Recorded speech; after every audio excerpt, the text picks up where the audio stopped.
the hope is that in the end of the day, the Iraqi people have found their way towards a better political and economic system that can build a better life for their children and grandchildren, and can provide an example, a positive example in the region. But there is no question that the costs was very high, and I think it's important that we continue to support the Iraqi people in their efforts going forward, precisely so that these enormous sacrifices will not have been in vain. In Iraq, we are already at a point where we can say we've given the Iraqis a fair chance. Now, we went in 2003 in a war that will be controversial for as long as any of us are alive and beyond, I think, and we probably did a poor job for 4 years in helping the Iraqis stabilize their country. Things got a lot worse than they had been under Saddam before they got better.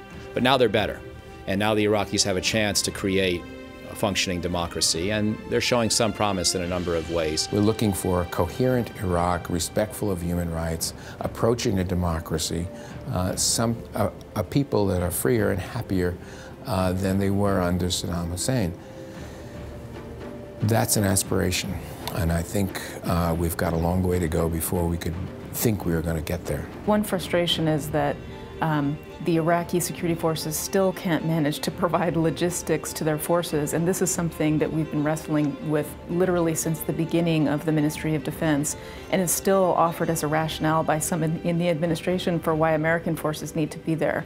And it makes one wonder, how long is this going to take for them to be able to provide logistics to their forces inside their own country? The cost of the Iraq War has been extraordinary to America, to our allies, to the Iraqi people, and it was destabilizing to the region as well. Frankly, we removed the best possible counterbalance to Iranian power and Iranian ambition, which was a strong Iraqi state.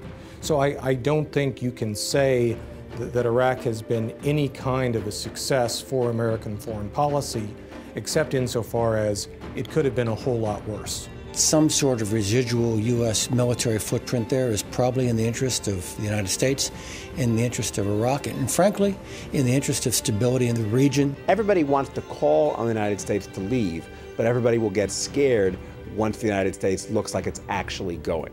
So managing the local sensitivities surrounding a withdrawal are key. And part of that is simply deceiving people by basically saying, we're not leaving, we're going to stay, we're going to stay. Even as you're telling the American public the opposite, we're leaving, we're not going to stay, we're leaving, don't worry.